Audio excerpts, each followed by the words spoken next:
नमस्कार, आदाब। Crime petrol city crimes अध्याय के आज के एपिसोड में आप सबका स्वागत है।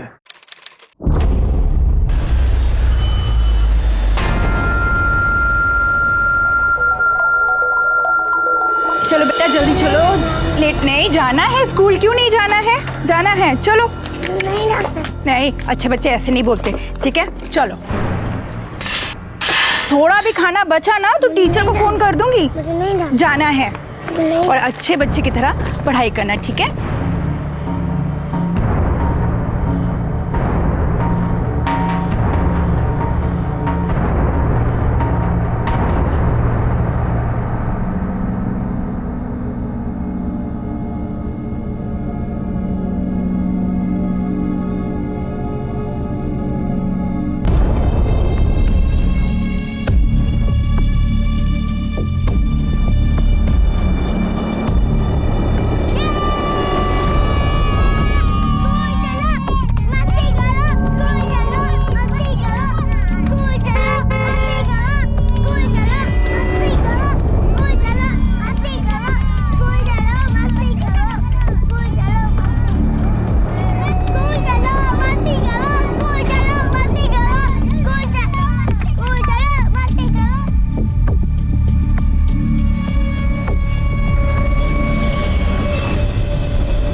तुम लोग, तेरे को बोला ना साले, क्या चाहिए?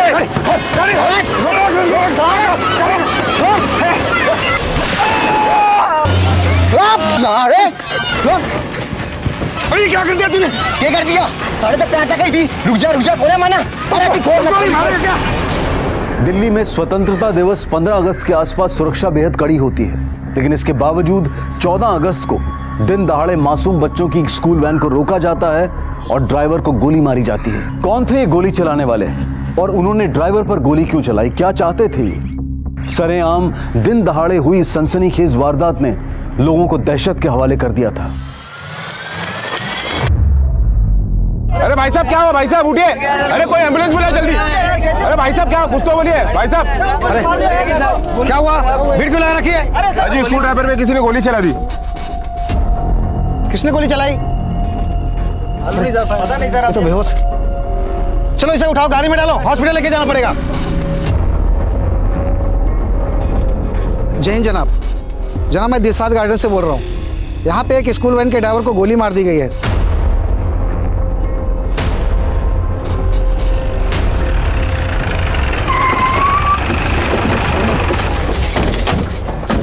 विक्रम सर, क्राइम स्पॉट को येलो टेप से कवर करो। कोई भी यहाँ वहाँ घूमता फिरता नजर नहीं आना चाहिए। चलिए पीछे होइए आप लोग, चलिए पीछे कवर करो यहाँ से। ड्राइवर कहाँ है? जनाब ड्राइवर जिंदा था, मैंने कांस्टेबल पांडे से उसे जीटीबी हॉस्पिटल भेज दिया है। ये बच्चे कौन से स्कूल के हैं? जनाब बच्चे इतने डरे हुए हैं, कोई बच्चा कुछ बोल ही नहीं रहा है। निहारिका, बच्चे बहुत ज़्यादा डरे हुए हैं, तुम इनसे बात करो, बड़े प्यार से बात करना। इनकी स्कूल डायरी से इनके स्कूल का पता चल जाएगा। स्कूल वालों को इन्फॉर्म करो ताकि इनके पेरेंट्स को यहाँ बुलाया जा सके। सर, क्या हुआ? क्यों रो रहे हो आप? हाँ, अभी आपको कोई परेशान नहीं करेगा। अच्छा ये बताओ, आपके स्कूल का नाम क्या है? आप बताओ। अच्छा, आपके स्कूल की डायरी कहाँ पे है? बैग कहाँ है आपका?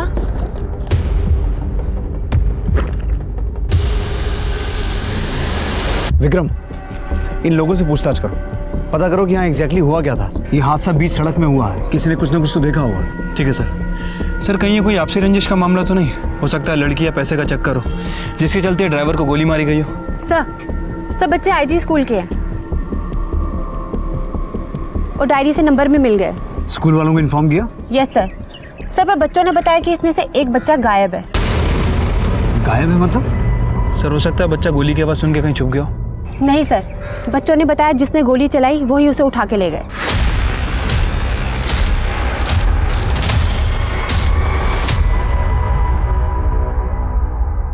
बेटा, जिस बच्चे को यहाँ से लेके गए वो आपका दोस्त था? हाँ। क्या नाम था उसका? निहार। अच्छा ये बताओ कि निहार कौन सी क्लास में पढ़ता था? निहारिका, बच्चे पहले से बहुत डरे हुए हैं, हम इनसे इस तरह से पूछताछ नहीं कर सकते। बेटर यही होगा कि इनके पेरेंट्स को यहाँ आने दो, बच्चे भी थोड़ा कंफर्टेबल हो जाएंगे। मैं तब तक हॉस्पिटल जाता हूँ और उस ड्राइवर से ये पता करने की कोशिश करता हूँ कि यहाँ एग्जैक्टली हुआ क्या था। और ये जिस बच्चे की बात कर रहे हैं निहार, तुम स्कूल वालों से ये पता करो कि वो था कौन और रहता कहाँ था।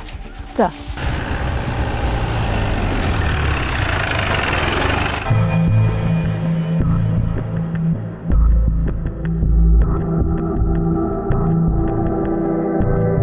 Excuse me doctor, yes.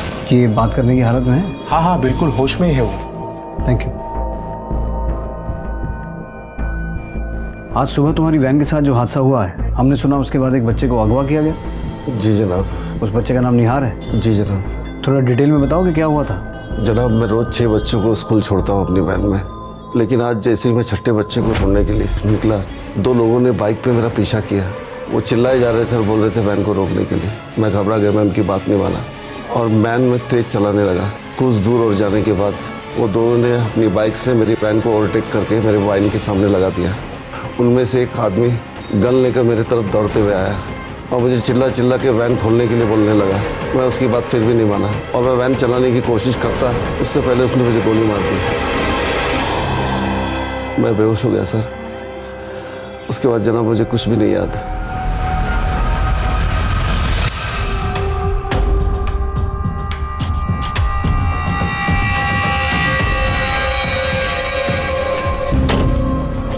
Vikram, sir बच्चे कहाँ हैं? सर बच्चों को उनके माँ बाप ले गए।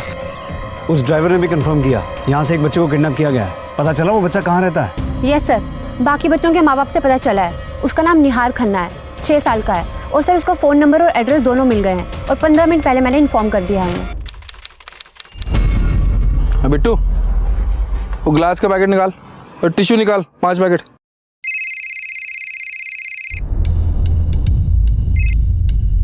हेलो, क्या? कहाँ? वो किसने किया, क्यों किया? हेलो,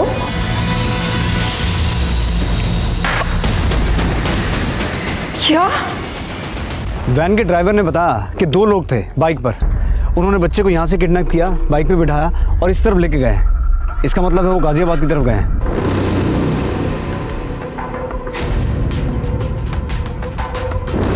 ये वैन जहाँ से चली वहाँ से लेकर यहाँ तक रास्ते में जितने भी सीसीटीवी हैं सबकी फुटेज निकलवाओ। सर मुझे नहीं लगता वो लोग यूपी बॉर्डर क्रॉस करेंगे, क्योंकि उन्हें अच्छी तरह पता है कि बॉर्डर पे चेकिंग होती है। इसलिए पॉसिबल है वो अंदर ही अंदर गलियों से गए हों ताकि पुलिस से टकराए ही नहीं।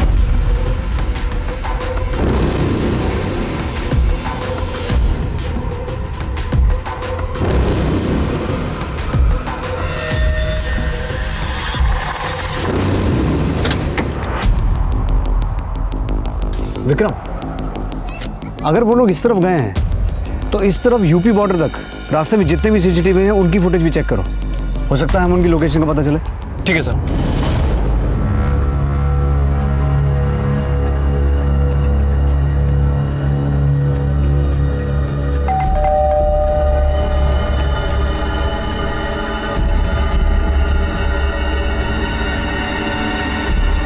आजो खोल लीजिए।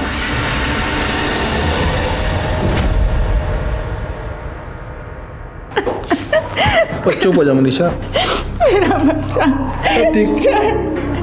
सर आपको रब का वास्ता है सर, मेरा बच्चा ढूंढ दीजिए, मेरा बच्चा ला दीजिए। बच्चा बहुत छोटा है, बहुत भोला है मेरा निहार, मेरा बच्चा ला दीजिए। हमने ऑलरेडी उसे ढूंढना शुरू कर दिया है और बहुत जल्द हम उसे ढूंढ लेंगे। आप लोग प्लीज कोऑपरेट कीजिए, हमें आपकी मदद चाहिए। जी मदद क्या, आप जो बोलो मैं सब कुछ करने को तैयार हूँ, बस हमें हमारा बच्चा वापस दिला दो। पैसे चाहिए ना उसे, पैसे चाहिए, मैं पैसे देने को तैयार हूँ। ऐसी गलती कभी मत करना और दोबारा ये बात अपने मुंह से निकालना भी मत। बैठिए। ठीक है, जैसा आप बोलो वैसे कर लेंगे। अगर आसपास किसी ने ये बात सुन भी ली तो वो पैसों के लिए इस बात का फायदा उठा सकता है। और एक बात, आप लोग मीडिया के सामने अभी कुछ भी नहीं कहेंगे। ठीक है, जैसा आप बोलो। आपको किसी पे शक है, कोई लड़ाई झगड़ा दुश्मनी? और जी यहाँ मरने की फुर्सत नहीं है, लड़ाई झगड़ा दुश्मनी किससे करेंगे? छोटी सी एक दुकान है, सुबह से शाम हो जाती है वहाँ पर, तो ग्राहकों से भी अच्छा व्यवहार करते हैं। शक कर रहे हैं भी तो किस पे करें? अगर झगड़ा या दुश्मनी नहीं है तो फिर फिरौती का कॉल आ सकता है। और किडनैपर्स तक पहुंचने के लिए हमें आपके कॉल ट्रेस करने पड़ेंगे। आप ये फॉर्म साइन कर दीजिए। क्या है जी? ये कंसेंट फॉर्म है। इसका मतलब ये है कि हम आपकी परमिशन से आपके कॉल ट्रेस करेंगे।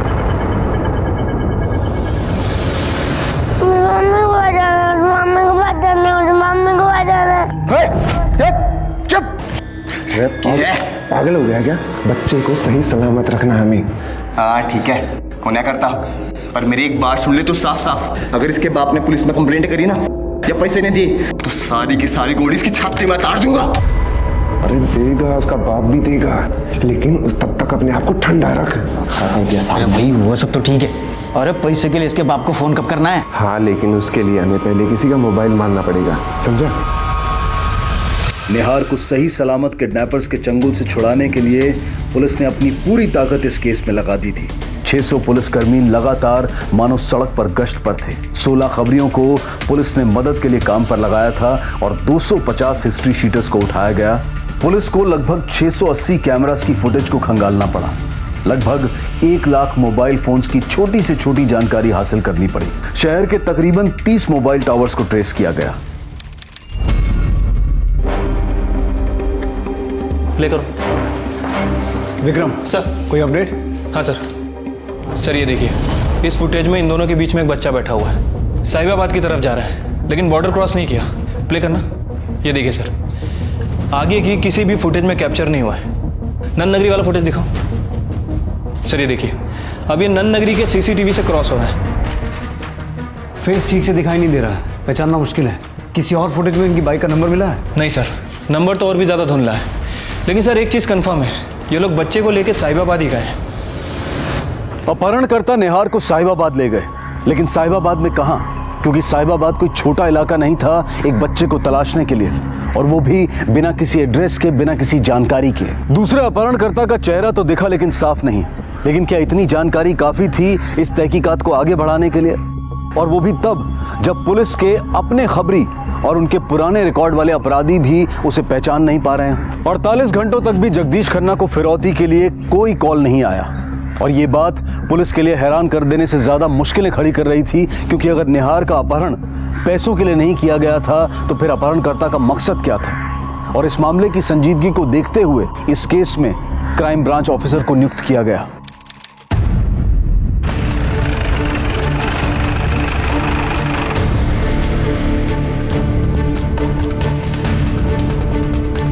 जैन सर। जैन सर। जय। आइए। कश्यप, निहार खन्ना की केस की पूरी डिटेल मुझे चाहिए होगी, जितनी जल्दी हो सके अरेंज करो। पापा पास जाना, मुझे पापा पास जाना, पापा पास जाना। पापा के पास जाना है ना बेटा? है? निहार बेटा, हम तुम्हारा एक अच्छा सा मैसेज रिकॉर्ड करेंगे तुम्हारे पापा के लिए। मैसेज करेंगे तो पापा आ जाएंगे? अरे सवाल जवाब मत ना करे, जो बोल रहे ना चुपचाप सुन, ठाके नीचे फेंक दूंगा। वही सुन, 2 मिनट शांत नहीं बैठ सकता ना? मैं बात कर रहा हूँ बेटा। पापा के पास जाने के लिए हमें एक अच्छा सा मैसेज रिकॉर्ड करना पड़ेगा ना, है? तभी पापा आएंगे। है? करें? पापा को क्या बोलोगे? पापा को बोलेंगे पापा आई लव यू। क्या बोलेंगे? पापा I love you. Very good. अभी हम मैसेज रिकॉर्ड करेंगे। क्या बोलोगे? पापा I love you. Very good. 1 second. Yes बेटा बोलिए। पापा I love you.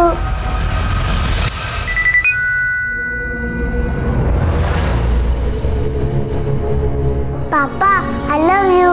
Manisha, Manisha देखो, उन लोगों ने वीडियो भेजा निहार का। पापा आई लव यू। निहार, मेरा बेटा, मुझे मेरा बच्चा ला के दो, मुझे मेरा बच्चा ला के दो, मुझे मेरा बच्चा चाहिए। हेलो, तुम्हारा बेटा निहार हमारे कब्जे में है। सर। क्या हुआ? जगदीश खन्ना को फिरौती की रकम के लिए किडनैपर का फोन आ रहा है। जिस नंबर से फोन आ रहा है उसे ट्रैकिंग डालो, डिटेल्स निकालो और उस मोबाइल टावर की एग्जैक्ट लोकेशन निकालो जहां से फोन किया गया है। Okay sir. सर ये देखिए, इस वीडियो के 2 मिनट बाद ही किडनैपर ने रैंसम कॉल किया था। पापा आई लव यू। और फिरौती में 60 लाख रुपए मांगे हैं और पैसे रिवर मॉल के पास लाने के लिए कहा है, पर कब वो नहीं बताया। 60 लाख की बात है ना, हो जाएगा। मैं पैसे देने को तैयार हूँ, मैं बस बच्चा मिलना चाहिए मेरा। इतना कैश है आपके पास? हाँ सर जी है, 57 लाख रुपए मेरे पास पड़े हुए हैं। बस 3 लाख का इंतजाम करना है, वो मैं दोस्तों से रिश्तेदारों से अरेंज कर लूँगा। पैसे की दिक्कत नहीं है, बस मेरा बच्चा वापस आना चाहिए। आप ऐसा कुछ नहीं करेंगे, आपका बच्चा सही सलामत वापस आ जाएगा। आप हम पर भरोसा रखिए। ये किडनैपर की कॉल रिकॉर्ड हुई। तुम्हारा बेटा निहार हमारे कब्जे में है। चाहते हो कि वो तुम्हारे पास सही सलामत पहुंचे तो 60 लाख का इंतजाम करो और पैसा के मॉल प्लाजा में ले आना। कब लाना है अगली बार बताऊंगा। और हाँ, पुलिस से दूर रहना। पुलिस से नजदीकी बढ़ाई तो बच्चे से दूर हो जाओगे। सर, जिस नंबर से कॉल आया था वो ट्रेस हो गया है, किसी जतिन अग्रवाल का है। सर, नन नगरी में उसकी दुकान है, लेकिन कॉल विश्वास नगर से आया था।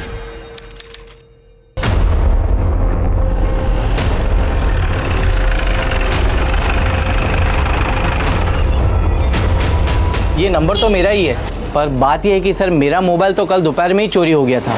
मैंने तभी के तभी नंद नगरी थाने में मोबाइल चोरी होने की कंप्लेन की थी। जिन लोगों ने तुम्हारा फ़ोन चोरी किया था उनका चेहरा देखा था? नहीं सर, ये सब धोखे से हुआ था। हाँ ठीक है, लेकिन देखो कल माल पहुंच जाना चाहिए, कुछ भी हो जाए।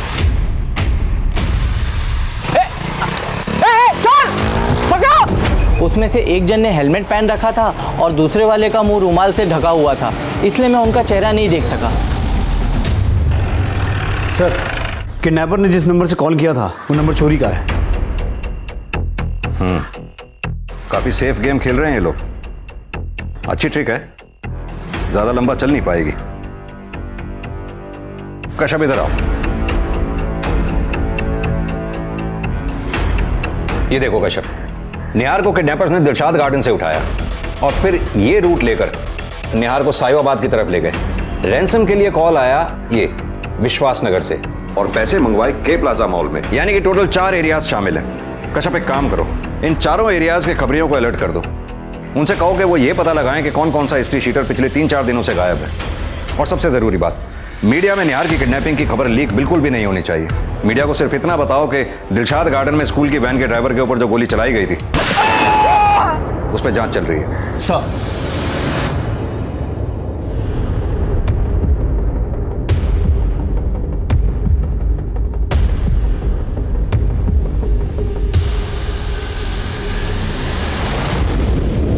अरे कौन है? रहनी तेज है। साला ये भी ना लेट आता है। तावड़ी अंदर जल्दिया के मार देगा थी। ये लो जल्दी खाना खाओ। इसके बाद इसके पापा को फोन करना है, उसके लिए मोबाइल का जुगाड़ करना है, समझे? जल्दी खाना खाओ। बैठ बैठ आजा। तावड़ी कौन रे? सर, जगदीश खन्ना किसी से 60 लाख की बात कर रहा था। कह रहा था कि पैसे तैयार हैं। किससे बात कर रहा था? सर वो पता नहीं, लेकिन मैं नंबर ट्रेस कर रहा हूँ, जल्दी पता चल जाएगा। ट्रेस करो फटाफट। Okay sir.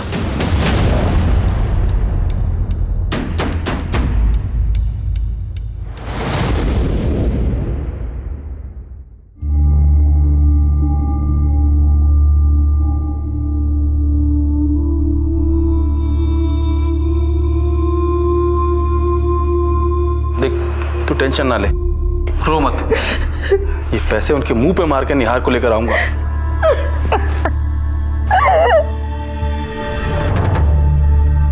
कहाँ जा रहे हैं आप? मैं बस वो दुकान तक जा रहा था अपनी। बैठिए। जी खन्ना साहब प्लीज बैठिए। लेकिन आज आपने किसी से फोन पे 60 लाख फिरौती के बारे में बात की, किससे बात की? नहीं, मैंने तो किसी से बात नहीं की और वो किडनैपर का तो कोई फोन भी नहीं आया। खन्ना साहब आप भूल रहे हैं, मैं आपको याद दिला दूं, हम लोग आपके फोन ट्रेस कर रहे हैं आपकी परमिशन से।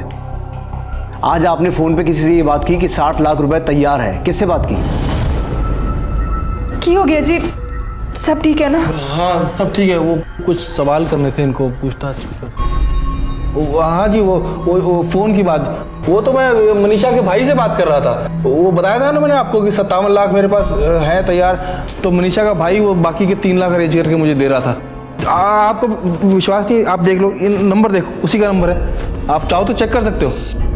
देखो सर जी, हमें आप पे पूरा भरोसा है कि आप निहार को सही सलामत हमारे पास वापस ले आएंगे, लेकिन क्या करूं सर जी, बाप हो, चिंता तो होती है ना। अब कल को कुछ ऊंच नीच हो गई तो 60 लाख तो तैयार होने चाहिए ना। आप बार बार ये बात कह रहे हैं कि आपके घर में 57 लाख रुपए कैश रखा हुआ है। इतना पैसा आया कहाँ से आपके पास? सब वाइट का है जी। अभी पिछले दिनों मैंने अपनी एक ज़मीन बेची थी, उसी का पैसा है। आपके अलावा ये बात और कितने लोग जानते हैं कि आपने 57 लाख रुपए में ज़मीन बेची है? ओ भाई साहब, असली ज़मीन की वैल्यू तो जी 52 लाख थी, 52 लाख, और मैंने 57 लाख में बेच दी उसे। वो भी कैश डील भाई साहब, कैश, समझे? आपने अपनी दुकान में 10 लोगों के सामने ये बात कही कि आपको 57 लाख रुपए कैश मिल रहा है। तो जी इसमें छुपाने वाली की गल है? हमारे धंधे में तो सब कुछ खुल्लम खुल्ला ही होता है।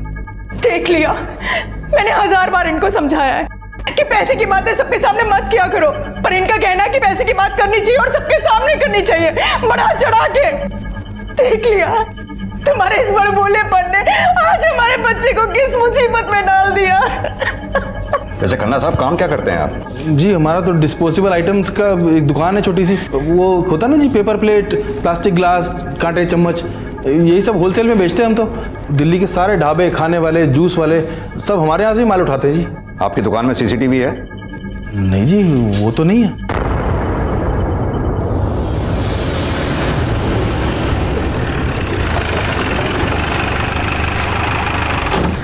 कश्यप, हो सकता है खन्ना के किसी कस्टमर ने उसके 57 लाख रुपए की बात सुनी हो और उसी ने किडनैपिंग की प्लानिंग की हो, क्योंकि खन्ना के ज्यादातर कस्टमर या तो ढाबे वाले हैं या स्टॉल वाले। अगर उनमें से किसी ने किडनैपिंग की प्लानिंग की है तो पॉसिबल है कि उनका ढाबा या स्टॉल किडनैपिंग के बाद से लगातार बंद हो। विक्रम, अपने खबरियों को अलर्ट करो, उनसे यह पता लगाने को कहो कि अपने एरिया में पता करें कौन सा ढाबा या स्टॉल पिछले कई दिनों से लगातार बंद है। तब तक हम रैंसम कॉल पे नजर रखते हैं, देखते हैं अगला कॉल कब आता है, पैसे कब मांगे जाते हैं। देखो बेटा, मैं तुम्हारे लिए कितनी सारी चीजें लाया हूँ खाने की, बर्गर, पिज्जा। मुझे कुछ नहीं खाना। बेटा तुम खाओगे तभी तो तुम्हारा वीडियो बनाकर तुम्हारे पापा के पास भेजेंगे। मम्मी पापा के पास जाना है। जाना है ना, तो खाना पड़ेगा। मुझे कुछ नहीं खाना।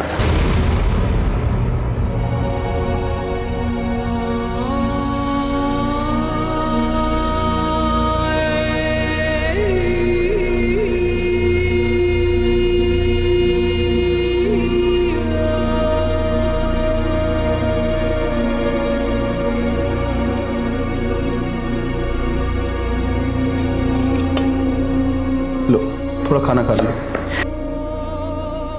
नहीं, मुझे भूख नहीं।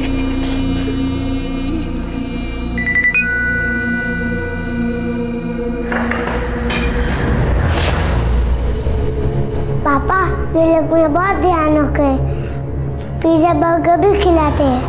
पापा जल्दी यहाँ से मुझे लेके जाओ। आई लव यू पापा। मेरा बच्चा, मेरा बच्चा मुझे ला दो। देखिए, किडनैपर का वीडियो आया है, इसका मतलब वो कॉल कभी भी कर सकता है। 1 मिनट। हेलो। देखा कितना ध्यान रख रहे हैं हम तुम्हारे बच्चे का। अब तो तुम्हें भी हमारा ध्यान रखना चाहिए, पैसे दे देने चाहिए ना।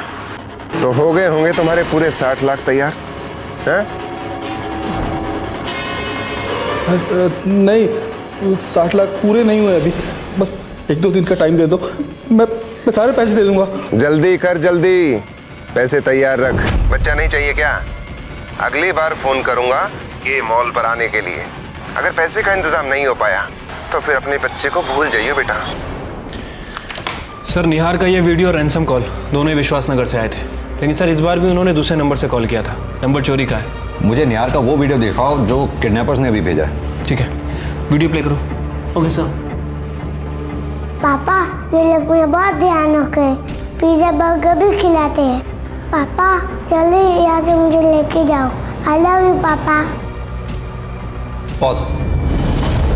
ये किडनैपर ने कैमरा स्टॉप करते समय कैमरा गलती से घुमा दिया है, जिससे फ्लैट का ये बाकी हिस्सा दिखाई दे रहा है। हो सकता है इससे हमें कुछ हाथ लगे।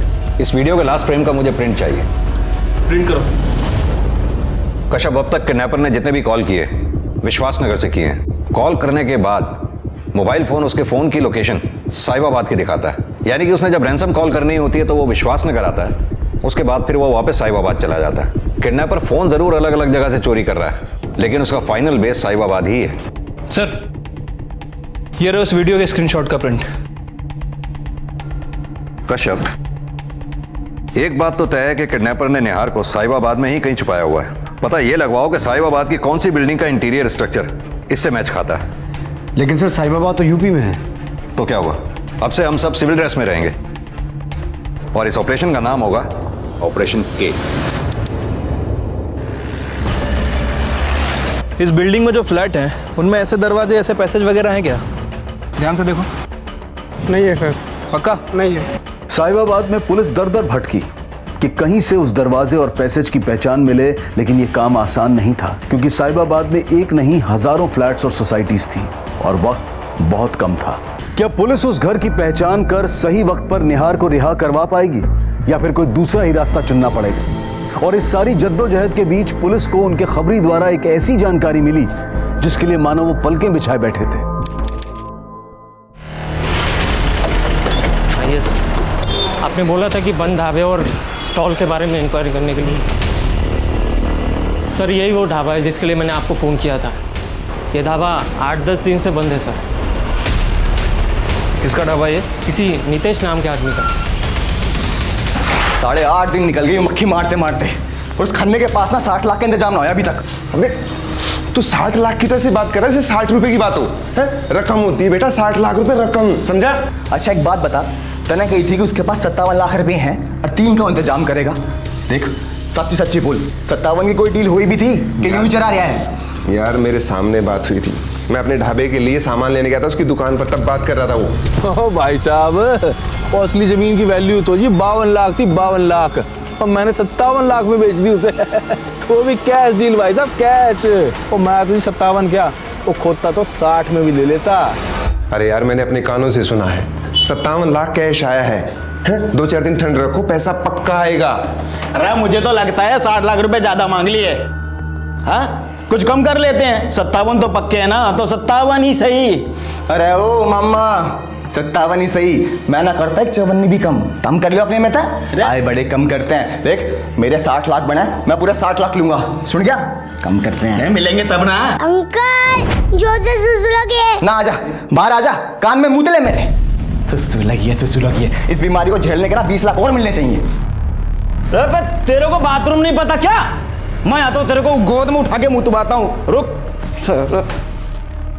ओ नितेश मेरी बात साफ साफ सुन ले, तेरे कहते ही 2-3 दिन हो रुकूंगा, फिर मेरी हो जाएगी बस। फिर इस चुज्जे ना बीमारी ना मैं जानता मार दूंगा। तेरे को बाथरूम नहीं मालूम है? नहीं मालूम बाथरूम ये क्या है? बाथरूम दिखता नहीं है? जा।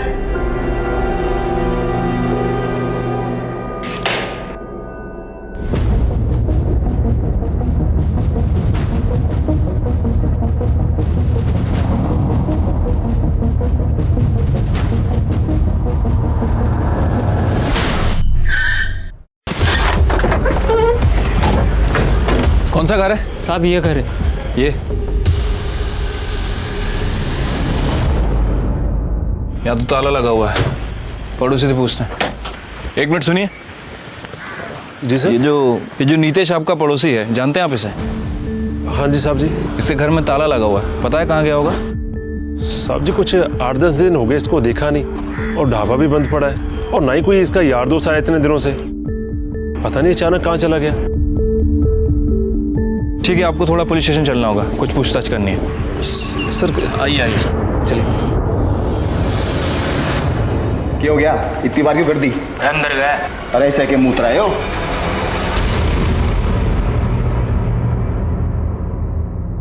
अरे तेरी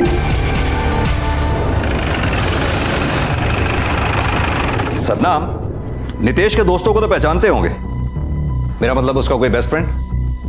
साहब जी ऐसे देखो तो सूर्य उसका बेस्ट फ्रेंड है, जो ढाबे पे उसका असिस्टेंट है, 24 घंटे उसके साथ ही रहता है, चाहे ढाबे पे तो चाहे घर पे। सतनाम आओ, तुम्हें कुछ दिखाना है। पहचानते हो उसे? सर धुंधला सा दिखाई दे रहा है, लेकिन देखने में नितेश जैसे लग रहा है।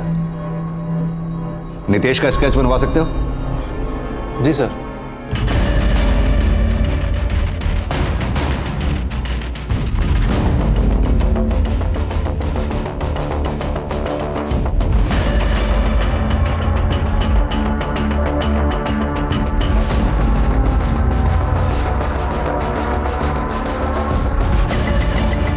यही है?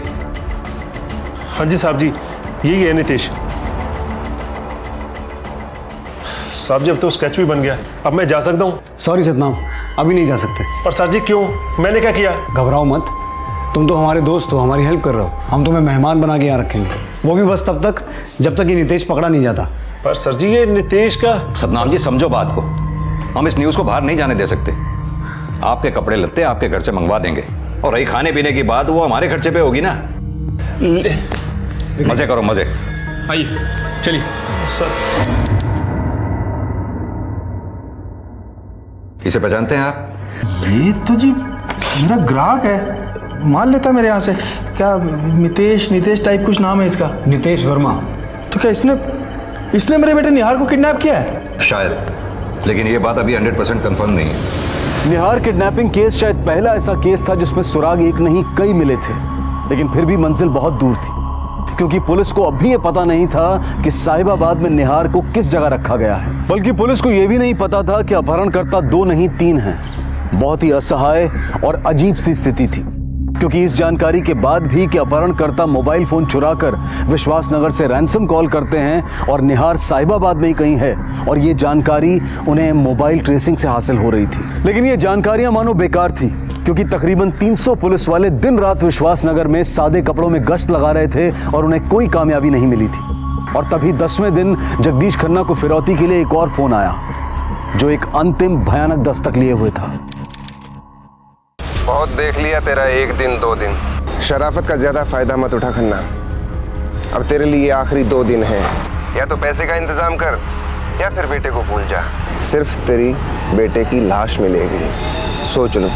नहीं देखो, मैं तुम्हारे पैर पड़ता हूँ, मेरे बेटे को कुछ मत करना। सारे पैसों का इंतजाम हो गया है, पर 1 लाख की कमी बची है।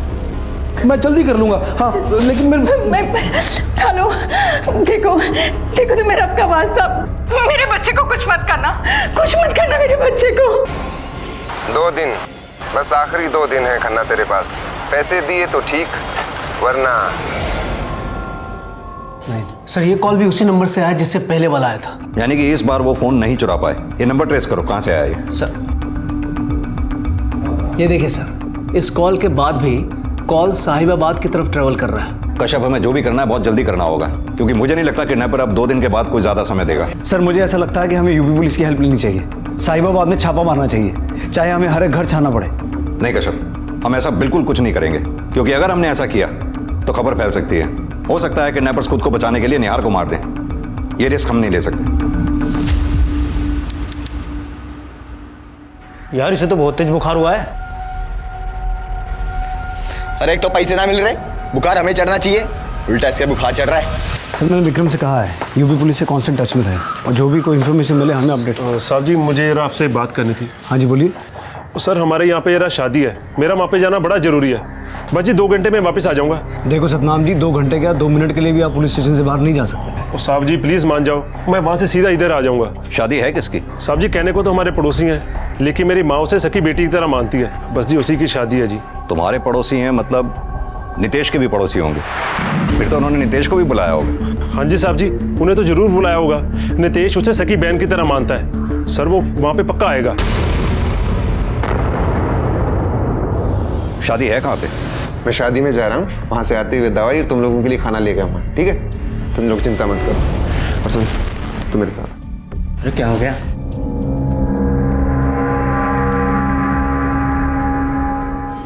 ये मैरिज लॉन का लेआउट प्लान है। अगर हमें लीड सही मिली है तो नितेश इस शादी में जरूर आएगा।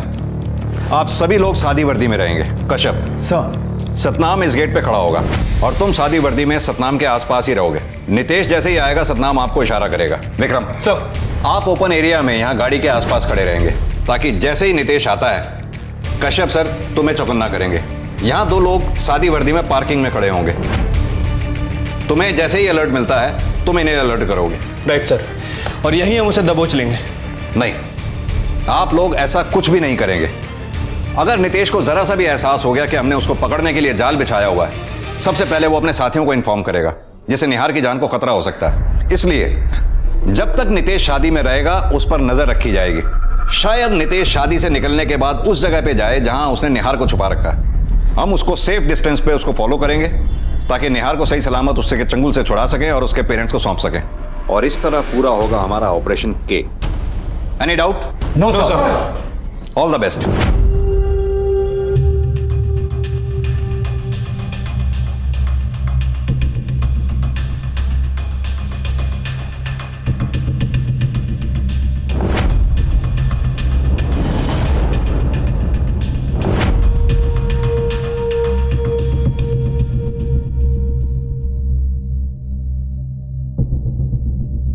ताऊ जी नमस्ते, ताई जी नमस्ते।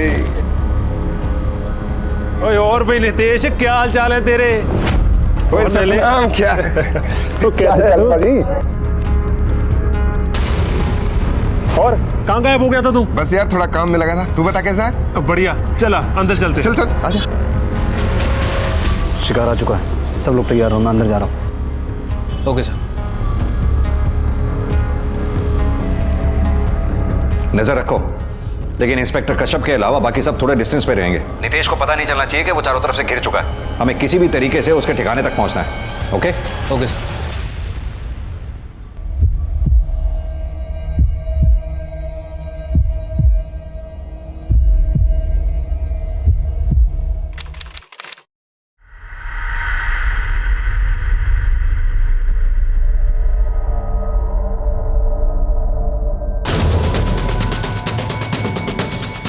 Target moving out, everyone on alert, be ready. Okay sir. Target आ चुका है, तुम लोग अलर्ट रहो। Target is on bike, be ready.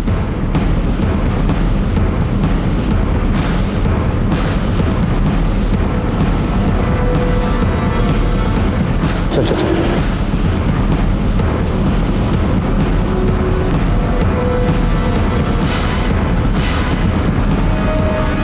उसे पता नहीं चलना चाहिए कि हम उसके पीछे हैं। डिस्टेंस मेंटेन करो।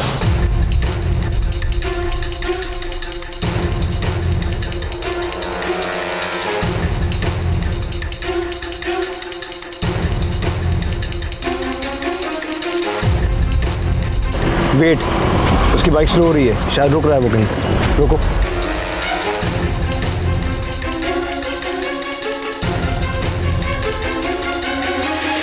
सर वो एक मेडिकल शॉप में गया है। हो सकता है कोई बीमार या जख्मी हो जिसके लिए दवा की जरूरत हो। जी सर। Be ready boys. आ गया सर, चलो।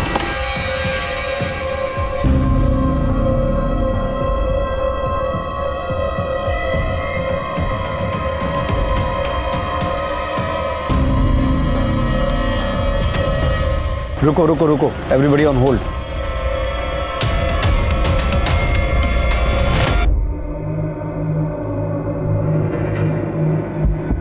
सर वो एक रेस्टोरेंट में जा रहा है। तुम लोग उसका वेट करो।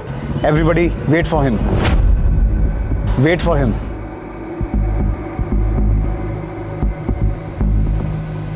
सर वो बाहर आ गए।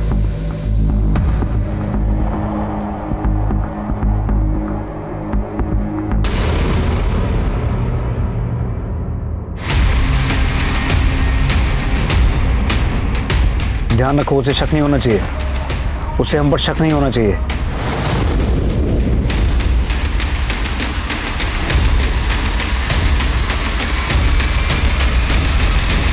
बॉयज, मुझे लगता है उसे शक हो गया कि हम उसे फॉलो कर रहे हैं। कश्यप, अगर उसे पता चल गया है कि तुम उसका पीछा कर रहे हो तो किसी भी तरीके से उसे धर लो। पीछा करो उसका, पकड़ो उसे।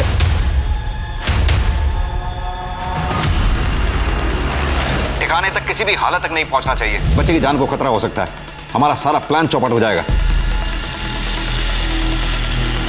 नजर रखो उस पर, वो अपने साथियों तक नहीं पहुंचना चाहिए। Boys boys, try to overtake him. Cover करो उसे।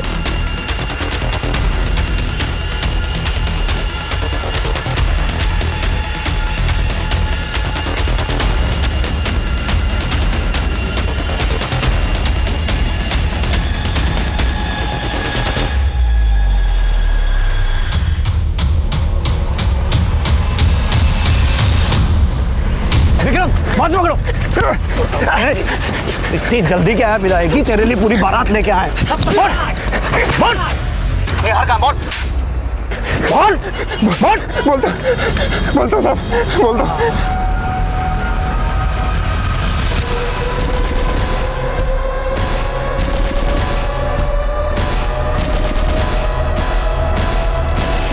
अगर पैसे का इंतजाम नहीं हो पाया तो फिर अपने बच्चे को भूल जाइए बेटा। सर, इसने कबूल कर लिया है कि इसने निहार को किडनैप किया है। Good, very good. साहिबाबाद का एड्रेस है, शालीमार अपार्टमेंट। इसने ये काम अपने दो साथियों के साथ मिलकर किया है, कमल और सूर्या। पूरे सेफ्टी मेजर्स के साथ शालीमार अपार्टमेंट पर धावा बोल दो। और एक बात ध्यान रखना, बच्चे को सकुशल वापस निकालना है, चाहे उसके लिए तुम्हें गोली भी चलानी पड़े। Sir,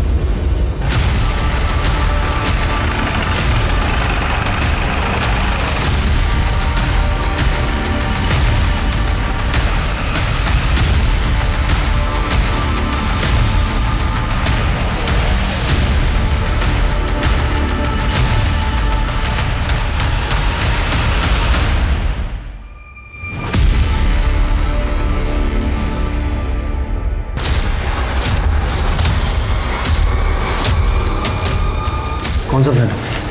yes boys, ready? Take positions. सुन, जैसा बोला था वैसे ही करना।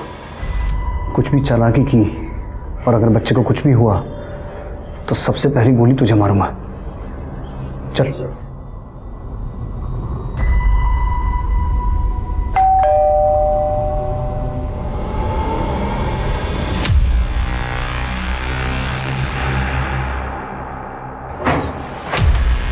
हो गया, इतनी बार की लगा दी, आजा।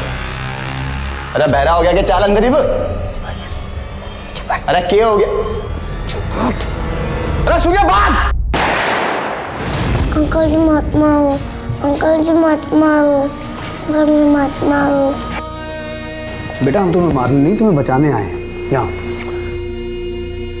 मैं आपके पापा का दोस्त हूँ। आपके पापा ने मुझे यहाँ भेजा है तुम्हें लेके आने के लिए। चले तुम्हारे पापा के पास? चलो आजा।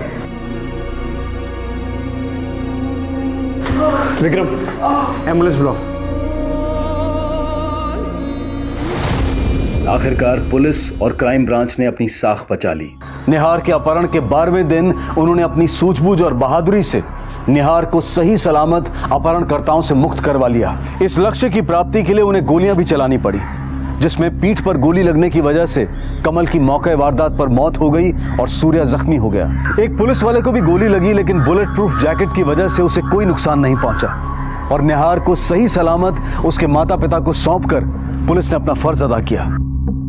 नितेश को अपहरण और अपहरण की साजिश के लिए गिरफ्तार किया गया और सूर्या को अपहरण में भागीदार, साजिश और पुलिस पर गोलियां चलाने के जुर्म में गिरफ्तार किया गया और दोनों पर यह मामला इस वक्त कोर्ट में पेंडिंग है। देखते हैं हमारे आज के एपिसोड की दूसरी कहानी।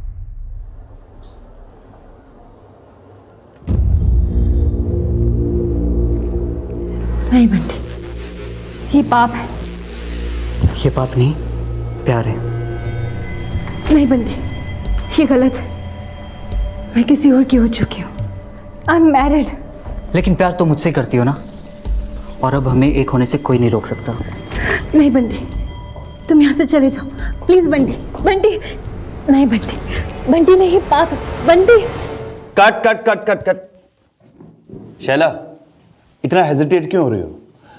This scene has to be wild, full of passion. Okay, I will try. Lunch time हो गया और एक शॉट भी नहीं हुआ। एक काम करते हैं, लंच के बाद करते हैं। ब्रेक, ब्रेक बोल। ब्रेक।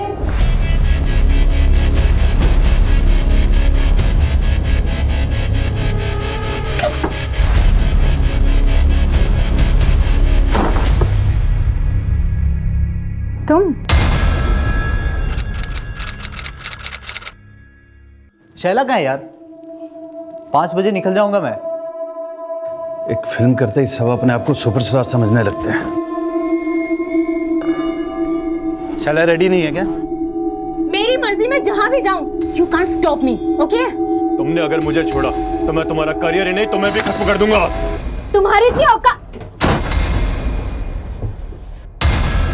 शैला 1 घंटे से शॉट रेडी है। पूरी यूनिट वेट कर रही है।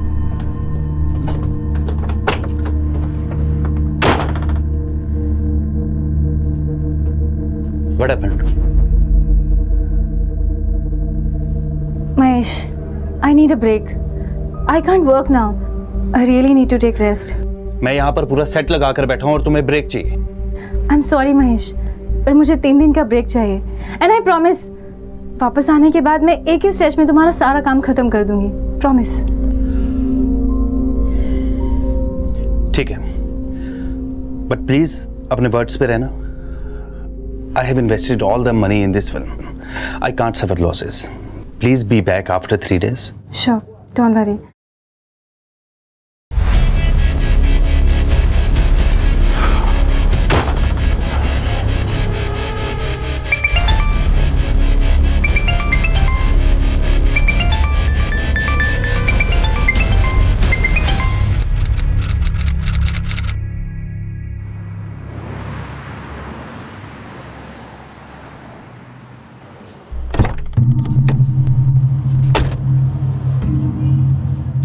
तो आप वो हीरोइन रानी परमार के भाई हैं जिसका वो सिंगर के साथ लफड़ा हुआ था।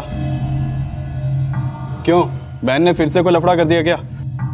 सर एक्चुअली मैं आपसे शैला पठान के बारे में बात करने आया हूँ। कौन शैला पठान? सर वो मेरी फिल्म की एक्ट्रेस है।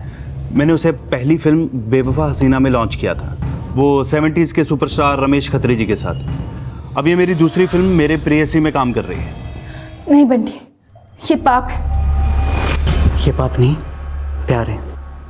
शैला पठान ने 1 हफ्ता पहले मुझे सेकंड शेड्यूल की डेट्स दी थी।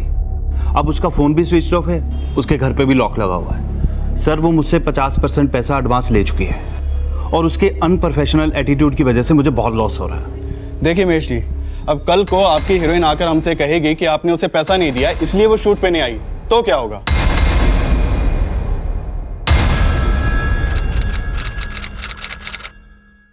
अरे मैंने भी उसको बोल दिया, तू एक्टर है तो क्या हुआ, मैं भी रिपोर्टर हूँ। ऐसा लिखूंगा ना उसके बारे में कि इंडस्ट्री में कोई काम नहीं देगा उसे।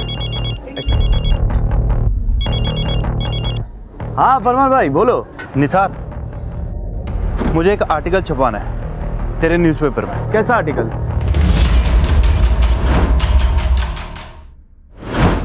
अपने नुकसान की भरपाई के लिए महेश परमार ने अपने रिपोर्टर मित्र निसार का सहारा लिया। उसे यकीन था कि शैला ये आर्टिकल पढ़कर डर जाएगी और फिल्म की शूटिंग पूरी करने को राजी हो जाएगी, लेकिन शैला की बजाय किसी और ने अपनी प्रतिक्रिया जाहिर की।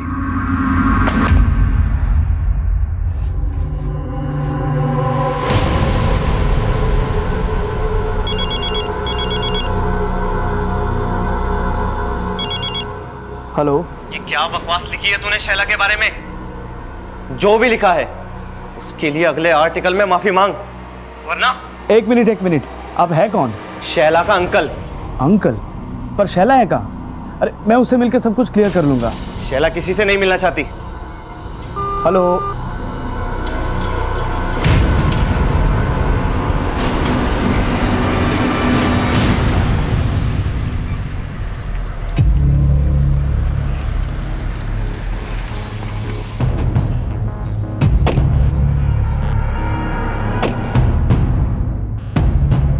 शैला मैडम के घर पे तो पिछले कई महीनों से ताला लगा है। अच्छा, वो और उसकी फैमिली गई कहाँ, कुछ पता है आपको? वो सब तो हमको नहीं पता, लेकिन कई दिनों पहले सब एक साथ निकले थे यहाँ से।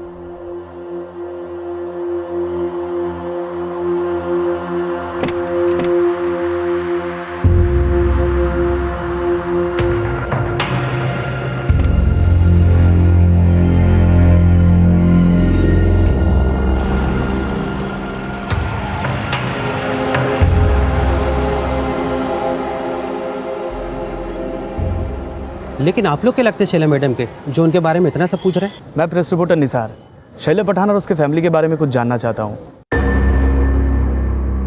मैं गौतम वासवानी, इस बिल्डिंग का सेक्रेटरी। बोलिए क्या बात है? दरअसल कल मुझे शैला पठान का अंकल ने फ़ोन किया था। क्या उनका अंकल भी उनके साथ ही रहता है? अंकल नहीं तो। उनके साथ और कौन कौन रहता है? शैला अपनी मदर सानिया पठान और स्टेप फादर तबरेज दुरानी के साथ रहते हैं। फादर और मदर क्या करते हैं उनके?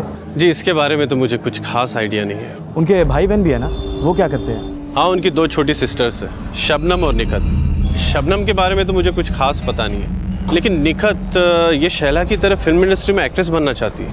और उनका एक भाई भी है, साहिल, वो शायद एमटेक कर रहा है, और उनके साथ उनकी कज़न मुस्कान भी रहती है। अच्छा, उनकी फैमिली गई कहाँ, कुछ आइडिया है आपको? दरअसल खंडाला में इनका एक फार्म हाउस है, वहाँ अक्सर ये कई दिनों तक जाकर रहते थे। आप चाहे तो वहाँ चेक कर लीजिए। देखिए, मेरी आपसे एक रिक्वेस्ट है, आप मेरे और मेरे सोसाइटी के बारे में आर्टिकल्स में कुछ मत लिखिए, क्योंकि मैं इस सोसाइटी के बारे में कुछ बैड रिपोर्ट्स नहीं चाहता।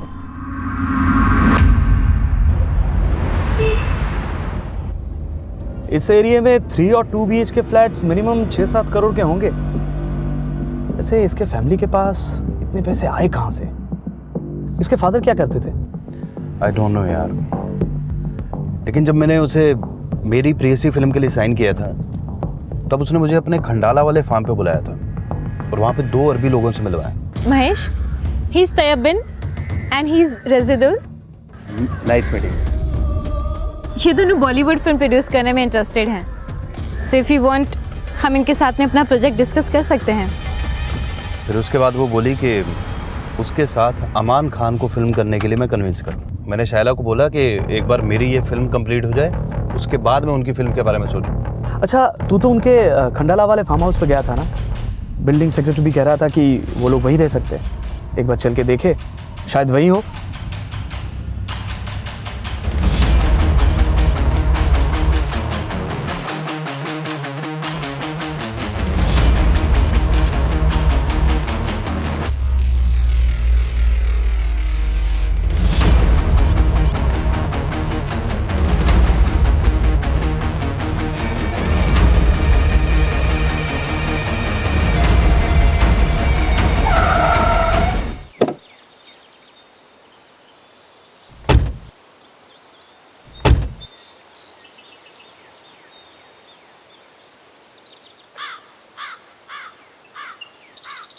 यहाँ पे तो कोई भी नहीं दिख रहा। गार्ड भी नहीं दिख रहा यार। ये दरवाजा भी खुला है। चलो अंदर चल के देखते हैं एक बार।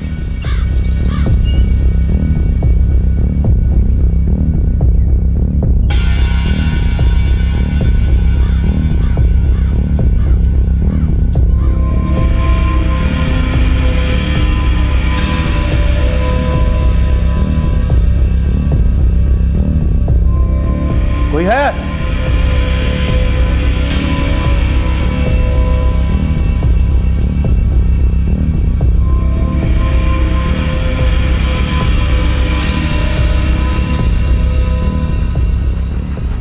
निसार, ऐसे अंदर जाना ठीक नहीं है। कुछ ठीक नहीं लग रहा, तभी तो जा रहा हूं महेश।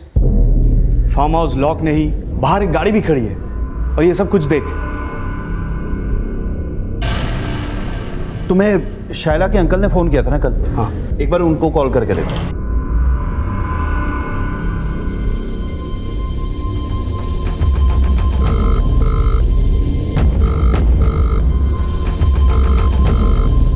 फोन नहीं उठा रहे यार। महेश, ये शैला और उसकी फैमिली के गायब होने का कुछ तो लफड़ा लगता है। ऊपर से अंकल भी फोन नहीं उठा रहे। मेरे प्रोडक्शन मैनेजर के पास शैला के ड्राइवर का नंबर है। शैला के ड्राइवर को पता होगा कि उसके अंकल कहाँ रहते हैं।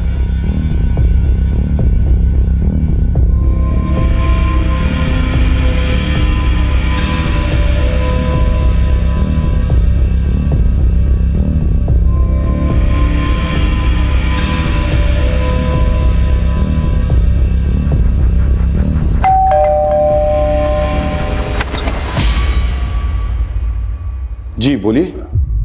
एक्चुअली शैला पठान के ड्राइवर ज्ञान पांडे ने आपका एड्रेस दिया था। उसने बताया कि शैला अक्सर यहाँ पे आया करती थी। जी हाँ, लेकिन आप लोग कौन हैं? अंकल, मैं न्यूज़ रिपोर्टर निसार पवार। मैंने ही शैला पठान का वो आर्टिकल लिखा था, और शायद आपने मुझे कल कॉल भी किया था। आप शैला के अंकल हैं ना? मैं आपको कॉल क्यों करूँगा? और मैं शैला का अंकल नहीं, मैं उसका फादर हूँ। आप लोग यहाँ क्या करने आए? जाकिर शायला पठान के पिता और शायला की मां सान्या के पहले पति थे, जिनका अब तलाक हो चुका था, और सान्या ने अब तबरेज से शादी कर ली थी। लेकिन शायला के वो अंकल कौन थे जिन्होंने रिपोर्टर निसार को फोन किया था, और पिछले कई दिनों से शायला और उसका परिवार कहां गायब था, इसके बारे में उसके पिता जाकिर को भी कुछ नहीं पता था। और निसार और डायरेक्टर महेश के उनसे मिलने के बाद उनके द्वारा शायला और उसके परिवार की मिसिंग कंप्लेंट दर्ज करवा दी गई और जल्द ही पुलिस शायला के वर्सोवा वाले घर पहुंची।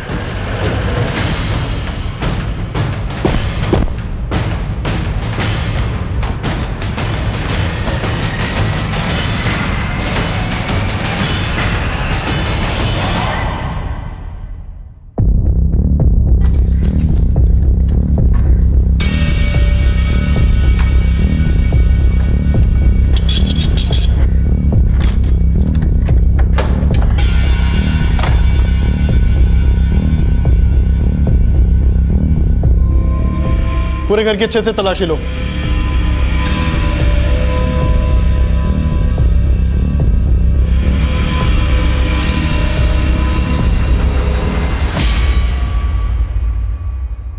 ये तो सैटेलाइट फोन है।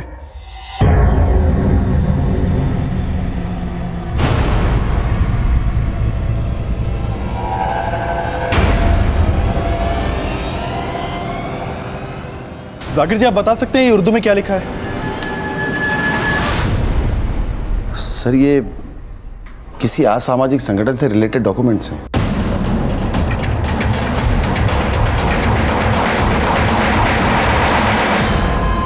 शायला पठान के घर से असामाजिक गतिविधियों से जुड़े डॉक्यूमेंट्स और सुराग का मिलना और शायला और उसके परिवार का इस तरह से अचानक गायब हो जाना काफी संदिग्ध नजर आ रहा था। ये पूरा मामला अब काफी बड़ा रूप ले चुका था और जल्द ही इस केस की अगुवाई मुंबई क्राइम ब्रांच के डीसीपी गुरवेश नागरे को सौंप दी गई। शायला पठान के वर्सोवा वाले फ्लैट से जो असामाजिक गतिविधियों के डॉक्यूमेंट्स मिले थे, उसके फोटोग्राफ्स और वो सैटेलाइट फोन तुरंत नेशनल इंटेलिजेंस एजेंसी एनआईए को भेज दो। वो लोग सैटेलाइट से इनकरप्टेड डेटा को डीकोड करेंगे। और अपने सोर्सेज से पता करो कि ये शायला पठान और उसकी फैमिली वाकई किसी असामाजिक ऑर्गेनाइजेशन से रिलेटेड है या नहीं। और वो डायरेक्टर महेश परमार, उसने कहा था कि शायला ने उसे 2 अरबी इन्वेस्टर से मिला था। क्या नाम था उनका? He's Tayyab bin and he's Razidul. Nice meeting. Tayyab bin और रजिदुल। लेकिन उस महेश परमार ने बताया कि वो उनसे सिर्फ एक बार मिला था, इसलिए उनके बारे में कुछ ज़्यादा जानता नहीं है। दामले, इस शायला पठान की पूरी फैमिली गायब है। उसके कॉल रिकॉर्ड निकालो, हो सकता है कि उससे कुछ मिल जाए। और ये रिपोर्टर निसार, उसने कहा था कि शायला के किसी अंकल ने उसे कॉल किया था। पता करो कौन से नंबर से उसे कॉल आया था।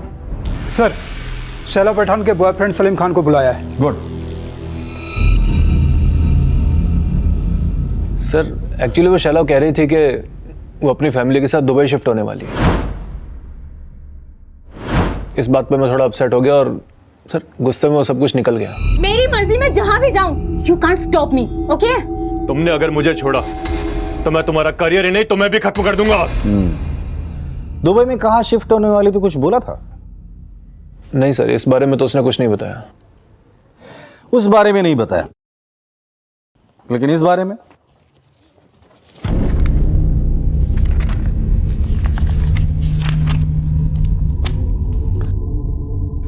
उसका असामाजिक संगठन से संबंध था। इस बारे में तो बताया होगा ना उसने? नहीं सर, अगर मुझे ऐसा कुछ पता होता तो मैं उससे कभी कोई रिलेशन नहीं रखता। कैसा रिलेशन था तुम्हारा शायला के साथ? सर, मैं शायला से प्यार करता था। और फैमिली? नहीं सर, उसकी फैमिली के बारे में मैं कुछ नहीं जानता। सर, शायला बॉलीवुड की टॉप एक्ट्रेस बनना चाहती थी, लेकिन अचानक से उसका दुबई जाने का फैसला बहुत अजीब लगा मुझे। शायला पठान के बॉयफ्रेंड सलीम के बयान के बाद पुलिस इंडिया से दुबई जाने वाली फ्लाइट्स की पूरी डिटेल्स निकालने के लिए सभी एयरलाइन से कांटेक्ट करने में जुट गई। और शायला पठान की हाउसिंग बिल्डिंग में की गई पूछताछ में सामने आया कि शायला, उसकी मां Sania, step father Tabrez, sisters Shabnam और नेहकत, ब्रदर साहिल और कजन मुस्कान 5 मार्च 2011 की सुबह 2 अलग अलग कार से कहीं जाने के लिए निकले थे।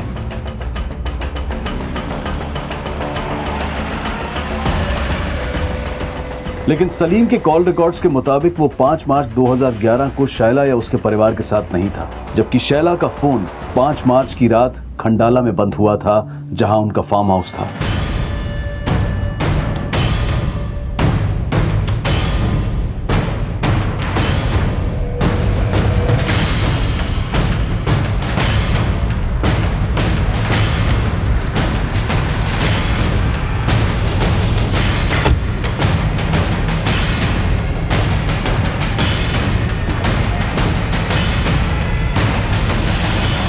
लेकिन फार्म हाउस पर जो कार मिली वो शैला की मां सानिया की थी, जबकि शैला की कार गायब थी।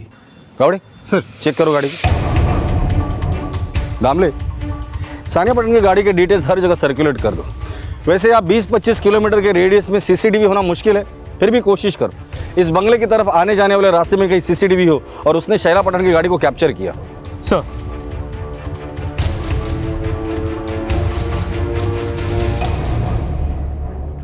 पूरे घर की तलाशी लो, एक भी कोना बचना नहीं चाहिए। दामले, यहाँ कुछ तो हुआ है और जिसने ये सब कुछ किया बहुत होशियारी से किया है। फॉरेंसिक को बोलना यहाँ जो भी टेक्निकल एविडेंसेस मिलता है सब जमा करें।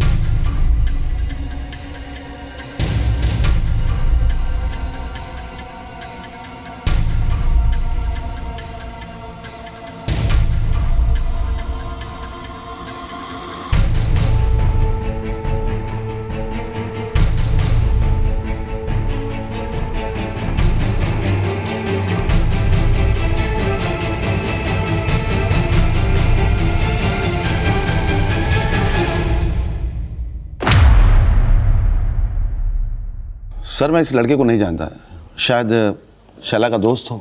शैला आपकी और सानिया की बायोलॉजिकल डॉटर थी। शैला की बाकी के भाई बहन क्या वो भी आपके और सानिया के? जी नहीं सर, सर शैला और शबनम ये दोनों मेरी बेटी हैं। निखत और साहिल उसके दूसरे हस्बैंड्स हैं।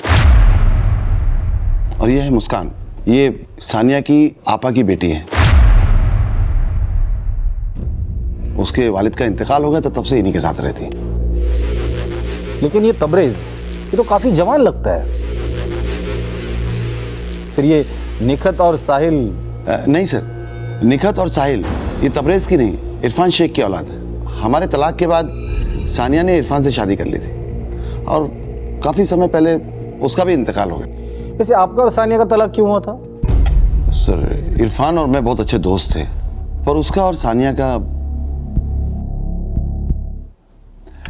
इरफान और सानिया की शादी भले ही हो गई हो, लेकिन शैला का मुझसे बहुत अच्छा लगाव है और वो अक्सर मुझसे मिलने आया करती।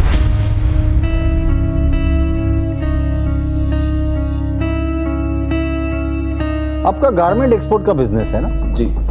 कौन सी कंट्रीज में एक्सपोर्ट करते हैं आप? Uganda, Uzbekistan, Tasmania, Nigeria, Kenya. कोई गल्फ कंट्री? जी नहीं। लेकिन सुना है आपकी बेटी शैला के गल्फ कंट्रीज में अच्छे कनेक्शंस हैं। ये तैयबीन और रजिदुल नाम के दो अरबी है जो उसके लिए फिल्म प्रोड्यूस करने वाले थे। क्या आप जानते हैं इन दोनों को? जी नहीं, लेकिन आप शैला के बारे में गलत मत सोचिए। वो किसी भी तरह के गलत काम में इन्वॉल्व नहीं हो सकती। लेकिन उसके घर में जो कुछ भी मिला है ना, उससे तो यही लगता है कि वो गलत काम में इन्वॉल्व थी। हैरानी तो मुझे भी है, लेकिन दिल इस बात को मानने के लिए तैयार नहीं है। और बाकी के लोग? सर शैला के अलावा मेरी और बाकी लोगों से कोई खास बातचीत नहीं थी। अच्छा, ये शैला एक स्ट्रगलिंग एक्ट्रेस थी, फिर वर्सोवा में करोड़ों का घर, खंडाला में प्रॉपर्टी, ये कैसे पॉसिबल हुआ? दरअसल सानिया के अब्बू का आगरा में डायमंड का काफ़ी बड़ा कारोबार था और उनके इंतकाल के बाद वो सारा बिजनेस और वहाँ की सारी प्रॉपर्टी वो सानिया के नाम हो गई। अच्छा, ये सानिया का तीसरा हस्बैंड तबरेज, ये करता क्या है? मैं उसके बारे में तो कुछ नहीं जानता, लेकिन वो तीसरा नहीं सर, वो चौथा हस्बैंड है। चौथा हस्बैंड? जी हाँ। इरफान के इंतकाल के बाद सानिया ने आमिर से शादी की थी। ये आमिर रहता कहाँ है? सर मुंबई का ही है सर, मिलत नगर में कहीं रहता है। ये वही आमिर था जिसने रिपोर्टर निसार को शैला के खिलाफ लिखे गए आर्टिकल पर माफी मांगने की धमकी दी थी और इसने अपने आप को शैला का अंकल बताया था। और निसार द्वारा दिए गए उस नंबर से पुलिस पता कर चुकी थी कि निसार को इसी आमिर द्वारा कॉल किया गया था। शैला ने मुझे बताया था कि वो अपनी अम्मी और भाई बहन के साथ दुबई शिफ्ट हो रही है। ये क्या कह रही है बेटा? तो हमेशा के लिए दुबई शिफ्ट हो रही है? जी अब्बू, और सिर्फ मैं ही नहीं, हम सब भी जा रहे हैं। और तुम्हारी अम्मी का वो स्टोन का बिजनेस और सारी प्रॉपर्टीज? और उसने मुझसे कहा कि सानिया के एब्सेंस में सारा बिजनेस आमिर देखेगा, और जिसके लिए सानिया ने उसे पावर ऑफ अटर्नी भी दी। आपको क्या लगता है इस आमिर का किसी असामाजिक संगठन के साथ कोई कनेक्शन हो सकता है? इसके बारे में मुझे तो कुछ पता नहीं है सर। आमिर एक गरीब फैमिली से था और सानिया से शादी के बाद उसके पैसों पर ऐश कर रहा है। क्या शैला ने आपको कभी बताया था कि वो दुबई में कहाँ शिफ्ट हो रही है? नहीं सर, उसने मुझसे कहा था कि वो जाने से पहले मुझसे मिलेगी और मुझे बताएगी। लेकिन उसके पहले ये सब, सर आप आमिर से पूछिए, शायद उसे कुछ पता हो।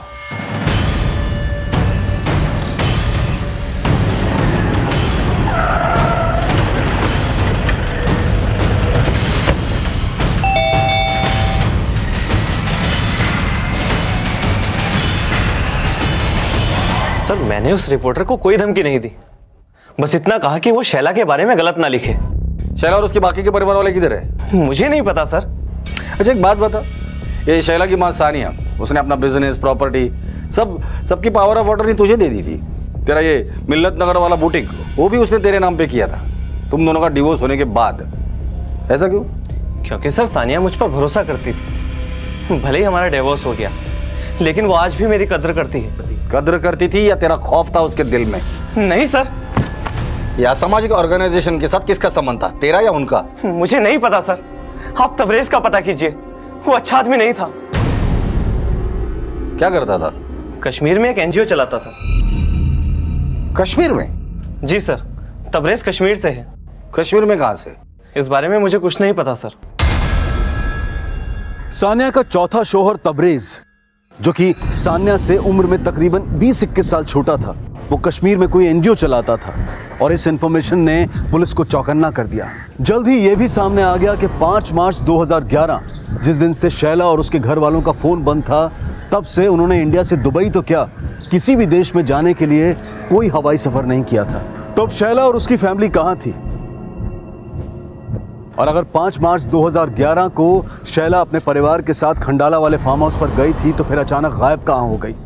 और अगर सानिया की कार फार्म हाउस पर थी, तो फिर शैला की कार कहां थी? चौतरफा छानबीन के बावजूद फैमिली की कोई भी लीड पुलिस को नहीं मिल पा रही थी, और ना ही उन 2 अरब इन्वेस्टर्स के बारे में कोई इन्फॉर्मेशन मिली थी जो शैला के फार्म हाउस पर देखे गए थे। और अब यह अंदाजा भी लगाया जा रहा था कि कहीं शैला और उसके घर वाले तबरेज के साथ कश्मीर में ना हो।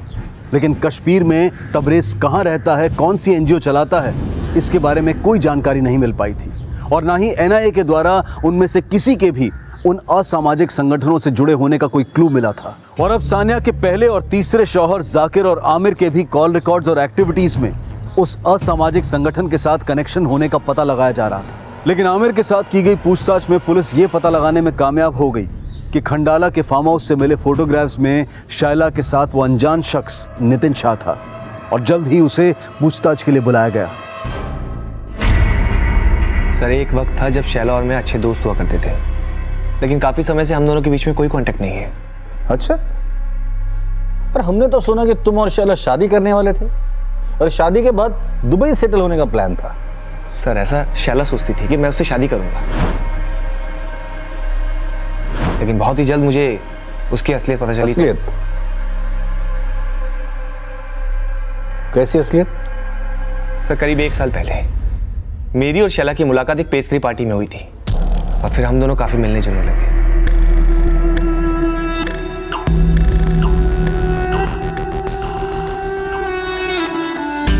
मैं अपने डैड के बिजनेस के सिलसिले में अक्सर दुबई आया जाया करता था। सर हमें नजदीक आने में ज्यादा वक्त नहीं लगा, और फिर एक दिन वो मुझसे बोली कि क्यों ना हम शादी कर लें और शादी करके हमेशा हमेशा के लिए दुबई शिफ्ट हो जाएं। क्यों, फिल्म इंडस्ट्री से मन भर गया? आजकल अच्छे टैलेंट की कदर ही कहाँ है। सोचा था सुपरस्टार रमेश खत्री के साथ फिल्म करके किस्मत बदल जाएगी, पर कोई जादू हुआ ही नहीं। सर जादू तो मुझ पे चलाना चाहती थी, लेकिन उससे पहले ही मुझे पता चल गया कि वो मेरे साथ ही नहीं बल्कि और कई लोगों के साथ हम बिस्तर होती थी। She is an escort. कई दिन घर से गायब रहती। मैं फोन करता तो कोई रिप्लाई नहीं देती, क्योंकि सर उसके कई कस्टमर थे जो कि एक बी ग्रेड एक्ट्रेस को एक रात गुजारने के लिए लाखों रुपए देते थे। तो जाहिर सी बात है तुम भी उसी मतलब से उसके करीब आए होगे। सर मतलब तो उसे मुझसे था, मेरी दौलत से था, मुझे लूटना चाहती थी, लेकिन वो मुझे झांसे में फंसाती उससे पहले मेरे दोस्त ने मुझे सारी सच्चाई बता दी। क्या क्या सच्चाई पता चली तुम्हें? सर मैंने भी न्यूज़ पे सुना कि उसके और उसके परिवार के असामाजिक संगठनों से कनेक्शन है। ये सब उसकी असलियत है या नहीं ये मुझे नहीं पता। नितिन के अलावा शैला के बॉयफ्रेंड सलीम ने अपने स्टेटमेंट में कहा था कि शैला दुबई जाने वाली थी। एक्चुअली वो शैला कह रही थी कि वो अपनी फैमिली के साथ दुबई शिफ्ट होने वाली है। सानिया के 2 हस्बैंड जाकिर और आमिर ने भी ये बात कबूली है कि पूरी फैमिली दुबई जाने वाली थी। इन दामले, सोचने वाली बात यह है कि इस पूरी फैमिली का दुबई शिफ्ट होना और इनके घर में मिले असामाजिक गतिविधियों से रिलेटेड डॉक्यूमेंट्स का आपस में क्या कनेक्शन हो सकता है। एनआईए को इनके खिलाफ कोई सबूत नहीं मिला और वो सैटेलाइट फोन, उसमें भी कोई डेटा नहीं था। तो फिर पॉसिबिलिटी ये भी बनती है कि कोई इस फैमिली को फंसाना चाहता हो और इस फैमिली को गायब करने के पीछे किसी का कोई मोटिव हो। इन दैट के सबसे ज्यादा फायदा आमिर का हो सकता है, लेकिन कल्प्रिट जाकिर भी हो सकता है या फिर शैला के 2 बॉयफ्रेंड भी। इन सब पे नजर रखो। दामले, एक टीम को आगरा भेजो। ये सानिया वहाँ डायमंड बिजनेस से रिलेटेड थी, हो सकता है वहां से कोई लीड मिल जाए। और इनके वर्षों वाले घर में काम करने वाले ड्राइवर, मेड और दूध वाला, इनसे पूछताछ करो। सर, शैला और उसकी फैमिली के अचानक गायब होने का राज पता करने के लिए मुंबई, खंडाला से लेकर आगरा और कश्मीर तक छानबीन की जा रही थी और पुलिस को पता चला कि शैला के ड्राइवर ज्ञान पांडे के अलावा उनकी फैमिली का एक और ड्राइवर हुआ करता था, मंगत, जिसने 5 मार्च 2011 से काफी समय पहले ही काम छोड़ दिया था। तुम सानिया को अच्छे से जानते थे, उसका ड्राइवर थे। वो तुम्हें कभी ऐसी जगह पे ले गई थी जो तुम्हें अजीब लगी हो? साहब, सानिया मैडम तो नहीं, लेकिन उसकी बेटी शबनम हमेशा मेरे को इधर उधर लेकर जाती थी। इधर उधर मतलब? दरअसल शबनम मैडम को नशे का लत था और वो मुझको रात रात में नागपाड़ा, बांद्रा, खार में चरसियों के अड्डों पर ले जाती थी और बहुत सारा ड्रग्स लेती थी और मुझसे कहती थी कि इसके बारे में उसके घर वालों को ना बताऊं। साहब, वो बहुत बिगड़ैल थी और नशे के लिए तो किसी के साथ भी। उसके बाकी भाई बहन साहिल, निकत और मुस्कान, इनके बारे में क्या जानते हो? साहब, मुस्कान मैडम उनकी सगी नहीं थी। सब लोग उनके साथ नौकरों जैसा बर्ताव करते थे साहब, पर मेरे को लगता है मुस्कान मैडम उनकी आवभगत करते करते तंग आ गई थी। निखत और साहिल का स्वभाव कैसा था? वो दोनों तो ठीक थे। साहिल साहब पढ़ रहे थे और निखत मैडम शैला मैडम की तरह एक्ट्रेस बनना चाहती थी। 5 मार्च को वो लोग वर्सोवा से निकले। उसके पहले तुमने घर में कुछ नोटिस किया जो तुम्हें अजीब लग रहा हो? साहब, ऐसा तो कुछ याद नहीं, लेकिन हाँ, 5 मार्च से पहले फरवरी में 4 दिन के लिए ये लोग खंडाला गए थे। सानिया मैडम मेरे को बोली 4 दिन के लिए तेरी छुट्टी, लेकिन मैंने ठीक से गिना नहीं शायद, और चौथे ही दिन में वहाँ काम करने पहुँच गई। मैंने 3-4 बार बेल बजाई, फिर मेरे को याद आया कि वो चौथा ही दिन था। लेकिन साहब, मैं दूसरे के घर से काम करके वापस आ रही थी ना, तो मैडम के फ्लैट से मैंने उनका दूध वाला जुनैद को बाहर निकलते हुए देखा। साहब, अगले दिन ये बात मैंने सानिया मैडम को बताई। मेरे को लगा कि कुछ चोरी वोरी के इरादे से वो आया हो, लेकिन मैडम मेरे को बोली कि ये बात किसी को मत बताना, मैं देख लूंगी। एक दूध वाला इनकी गैर मौजूदगी में इनके घर से बाहर निकलता है, उसके खिलाफ पुलिस एक्शन लेने के बजाय सानिया अपनी मेड शांति को चुप रहने के लिए कहती है।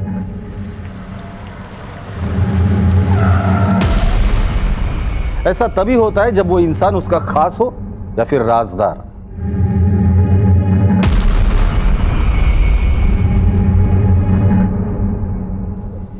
साहब, मैंने कुछ नहीं किया साहब। शैला पठान के फैमिली के गैर मौजूदगी में उसके घर में क्या करने गया था?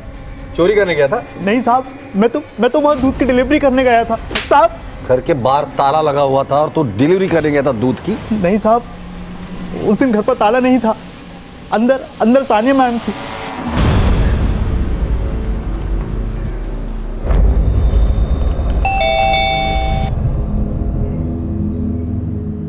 वैसे तो रोज मुस्कान मैडम दरवाजा खोलती थी, लेकिन उस दिन अचानक सानिया मैडम ने दरवाजा खोला। क्या देख रहे हो? जाओ किचन में जाके दूध रखो।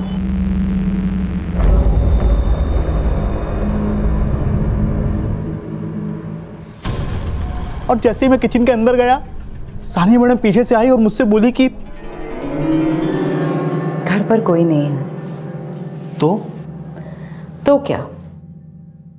इतने इशारे भी नहीं समझता? वैसे तो हर समय घूरता रहता है। नहीं मैम।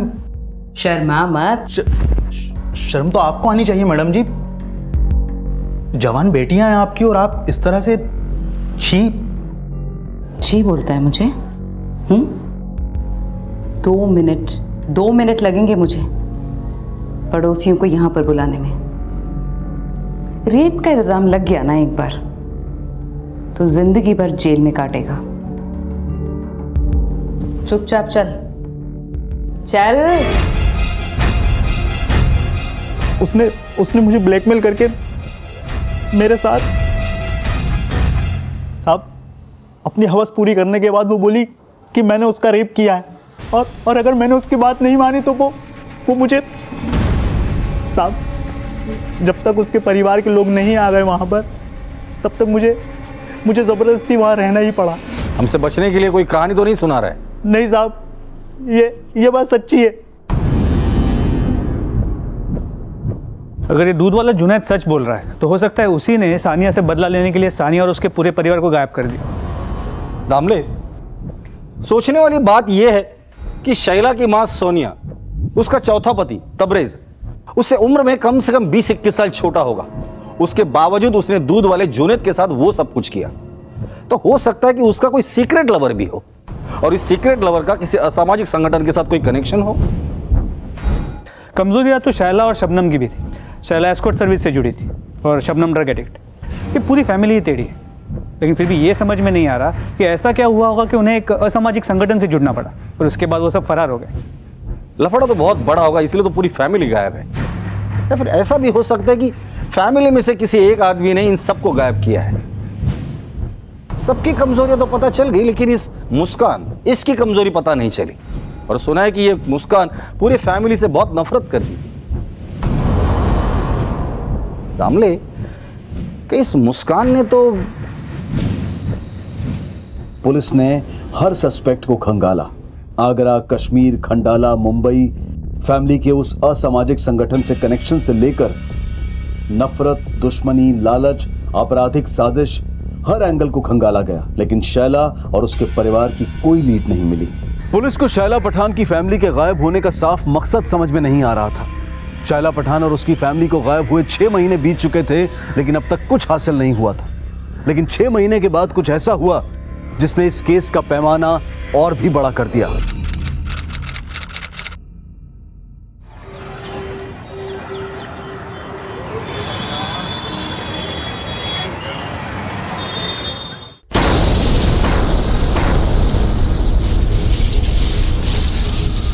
सितंबर 2011 को दिल्ली के भीड़-भाड़ वाले इलाके में हुए इस बॉम्ब विस्फोट में 15 लोग मारे गए और 80 से ज्यादा लोग घायल हुए। और विस्फोट के चंद घंटों बाद ही एक ईमेल के द्वारा इस ब्लास्ट की जिम्मेदारी उस असामाजिक संगठन द्वारा ली गई जिनसे शैला और उसके परिवार का कनेक्शन होने का शक खड़ा हुआ था। और एनआईए के ऑफिसर धर्मेश कटारिया को इस ब्लास्ट की जांच सौंपी गई और जल्द ही वो आईपी एड्रेस ट्रैक कर लिया गया जहां से वो संदिग्ध मेल भेजा गया था। वो मेल कश्मीर के एक साइबर कैफे से भेजा गया था जहां पर एनआईए ने रेड मारी और कई संदिग्धों को गिरफ्तार किया। और उसी एरिया से पुलिस ने एक अज्ञात कार भी बरामद की और पाया गया कि ये कार मुंबई के वर्सोवा एड्रेस पर शैला पठान के नाम रजिस्टर्ड थी।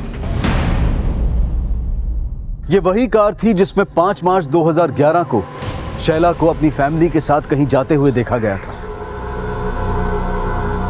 शैला पठान 6 महीने से अपने फैमिली मेंबर के साथ गायब है और उनके घर से असामाजिक गतिविधियों से जुड़े डॉक्यूमेंट्स और सैटेलाइट फोन भी मिला है। और गाड़ी यहाँ पर कश्मीर में मिली है। हो सकता है वो 6 महीने से यहीं पर रह रहे हो। हमें भी ऐसा ही शक था। शैला पठान का स्टेप फादर तबरेज, वो कश्मीर से। आप ऐसा कीजिए, शैला और उसके स्टेप फादर तबरेज और बाकी फैमिली मेंबर्स की डिटेल भेज दीजिए। हम यहाँ पर ढूंढते हैं उन्हें, हो सकता है वो यहीं पर छिपे हों। ठीक है सर। शैला के स्टेप फादर तबरेज समेत शैला पठान के हर फैमिली मेंबर को एक बार फिर से एनआईए के द्वारा इन्वेस्टिगेट किया जा रहा था और फोरेंसिक टीम को शैला पठान की गाड़ी में एक ट्रैवल एजेंसी का विजिटिंग कार्ड मिला था।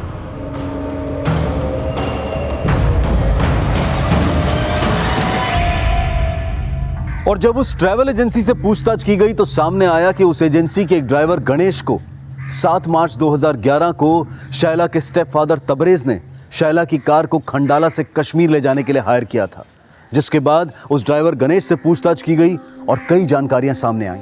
खंडाला से शैला पठान के कौन कौन से फैमिली मेंबर्स को लेकर तो कश्मीर गया था? साहब मेरे साथ तो कोई नहीं था साहब, पर तबरेज सेठ और उनका दोस्त दूसरी गाड़ी में मेरे साथ साथ चल रहे थे। कौन दोस्त? वो तो मैं नहीं जानता साहब, पर जब आगरा पहुंचकर मेरी गाड़ी पंचर हुई तब मैंने तबरेज सेठ के साथ उनको देखा था।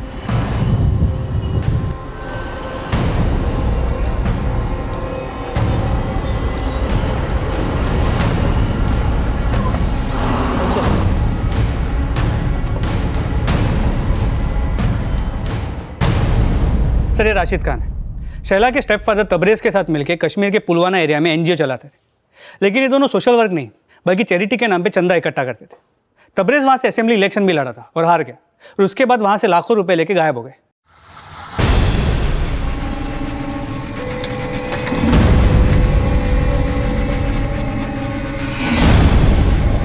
क्या यही आदमी था? हाँ साहब, यही था वो। इसका मतलब शैला की फैमिली अब कहाँ है? ये या तो तबरेज या फिर ये राशिद ही बता सकता है।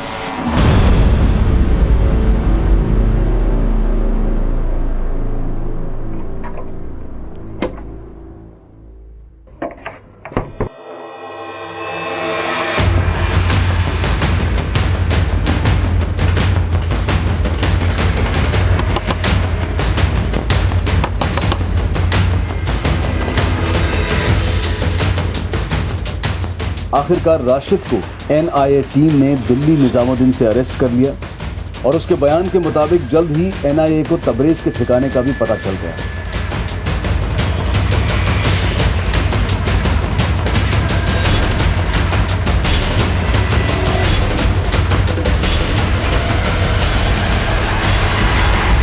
और एनआईए ने शैला पठान के स्टेप फादर तबरेज को पूछताछ के बाद मुंबई पुलिस के हवाले कर दिया।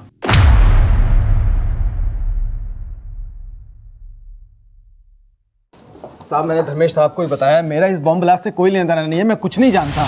बताया उन्होंने मुझे, लेकिन शैला पठान की फैमिली के गायब होने के बारे में तो तुझे पता होगा। देख तबरेज, अपना मुंह खोल दे, क्योंकि तेरे राशिद ने अपना मुंह खोल दिया है। 5 मार्च की रात वो तेरे साथ तेरे खंडाले वाले फार्म हाउस पे था, ये पता चल चुका है हमें। बोल बोल। साहब, इस राशिद को मैंने ही खंडाला वाले फार्म हाउस पे जॉब पे लगवाया था, क्योंकि इस सानिया से तंग आ गया था मैं। झूठे सपने दिखाए थे इसने मुझे कहती थी कि मैं हीरो जैसा लगता हूँ और मुझे अपनी बेटी की तरह फिल्म इंडस्ट्री में हीरो बनाएगी। अपना पति बना के मुझे नौकर बना दिया था उसने। मुझसे शादी करने के बाद उसने अपने ड्राइवर मंगत की भी छुट्टी कर दी और मुझे ड्राइवर ही नहीं बल्कि डिलीवरी बॉय बना दिया था। इतना ही नहीं सर, मुझे शौहर बनाकर उसने पावर ऑफ अटर्नी अपने तीसरे पति आमिर के नाम कर दी। पानी नाक के ऊपर हो गया था सर, इसलिए 5 मार्च की रात को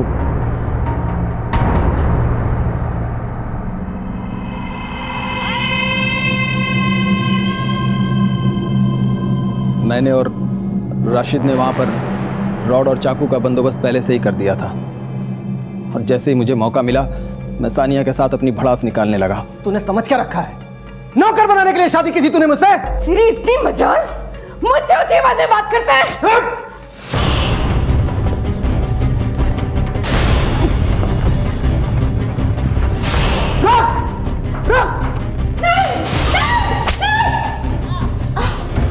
पत्थर से ढक दिया था ताकि कुत्ते भी उनके स्मेल से पता न लगा सके कि हमने उन्हें कहां दफन किया है।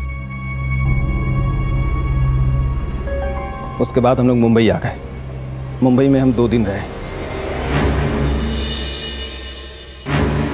और हमने वहां से सारे जेवर और कैश गायब कर दिए। साहब, वो फिर हमको याद आया कि फार्म हाउस की दीवार पर खून के धब्बे रह गए हैं। हम वापस फार्म हाउस गए। खून के धब्बे मिटाने के लिए हमने आग से जलाकर दीवार को काला कर दिया और शैला की गाड़ी को ले जाकर कश्मीर में डंप कर दिया। आप लोगों को भटकाने के लिए हमने सानिया के घर में वो सैटेलाइट फ़ोन और कागज़ रख दिया। अगर आप लोग को वो ट्रैवल एजेंसी का पता नहीं चलता तो आप लोग हमें कभी नहीं पकड़ पाते साहब। गलतफहमी है तेरी। आज तक जुर्म कभी ना छिपा है ना छिपेगा।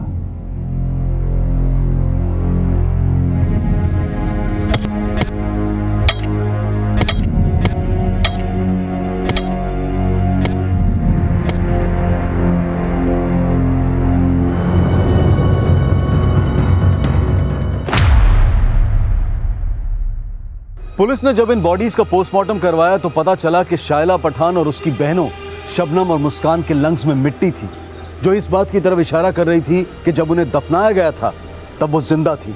लेकिन इस परिवार को जिंदगी से रुखसत करने वाला तबरेज भले ही कितना बड़ा अपराधी हो, पर सच्चाई ये भी है कि शैला की मां सान्या ने अपनी जिंदगी में खुद इन अपराधों को न्योता दिया और अपने परिवार को एक लापरवाह परवरिश, ऐसी लापरवाह परवरिश कि ना तो परिवार में से किसी को सही और गलत की परवाह थी और ना ही कभी उन्हें इस बात का एहसास हुआ कि उनका ये लापरवाह रवैया कब तबरेज जैसे अपराधियों को उनकी जिंदगी को तबाह करने के लिए उकसा देगा। अब मैं अनूप सोनी आपसे विदा लेता हूं, फिर मुलाकात होगी अगले एपिसोड में एक और चौंका देने वाले केस के साथ।